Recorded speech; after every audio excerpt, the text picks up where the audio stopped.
د کابل کندهار د لوی لارې موټر چلونکي وایي په دې وروستۍ کې د ناامنۍ له امله پر دغه لار 6 ساعته مزل 2 ورځو ته اوږد شوی دی. د مسافرو او موټر چلونکو په خبره پر دغه لار د طالب وسلوالو تلاشي او پلټنې دومره زیاتې شوي چې ان په ساعتونو ورته انتظار کوي. شیشه میشکنن، هر کار میکنن. همین راه استادن مؤدبانه خود دریور برخورد کنن. دریور هست که همین ملت هست. اگه دریور نباشه یک بار یک خوراکی یک آرد گندم چیز انتقال از کجا میشه؟ اگه راه اگه باید راه بگیم که راه از این کلات که بری بشی تا نغزیکا غزنیکا بسیار خراب است. از غزنی به طرف تا با خود کابل خرابه. پلار باندې مثال خپل موږ ودرې جوړه چې لار خراب وروره شپه مو کې د مسافر تکلیف دی الته پر هغه سبا موږ پر 2:30 بجې باندې را لکه پر 3 بجې موږ را لکه پلار باندې بیا یو ساعت 2 ساعت بیا موږ ولاړو د دې پلار باندې موږ شپه وسی د مشکلات ګوره زنانې مر سره دي کښنان مر سره دي موږ ته مشکلات. د مسافرو په خبره د دغه لارې د ناامنۍ ډېرې پیښې د زابل ولایت اړوند سیمو کې کیږي.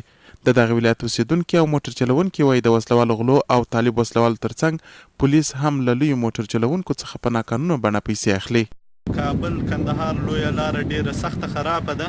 په دې اوسنۍ وختونو کې شرایط ډیر سخت خراب شوي دي چې له یو پلوه د دولتي چارواکي ورسره په خوا کې طالبان او یو شمېر غله هم پیدا شوي دي. اوس تر کندهاره پورې هم لارې کې امنیتي ستونزې راپېښ شوي دي. په ضمن کې د لارې له ناامنیو سره یو ځای د خلکو لپاره یو بل مشکل پیدا شوی دی چې شکونې زیاتې شوي دي. ځینې ځایو کې د پولیسو له طریقې ترسره کېږي، په ځینو ځایو کې د مخالفینو، په ځینو ځایو کې خپله غله راوځي لارې ته. د دغه ولایت امنیتي مسؤلین هم پر دغه لار د ناامنۍ خبره مني، خو ډاډ ورکوي چې ډیر ژر به د دغه لارې د امن کولو لپاره عملیات پیل شي.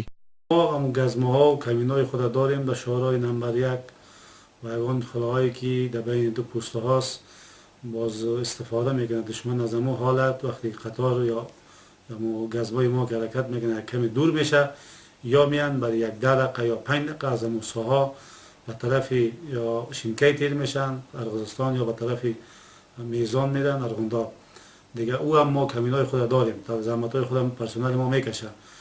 د کابل کندهار لوی لار د هیواد له مهمو لوی لار څخه شمیرل کیږي چې کابل، میدان وردګ، غزنی، زابل، روزګان، کندهار سره نښلوي او ترې راته پورې رسیږي.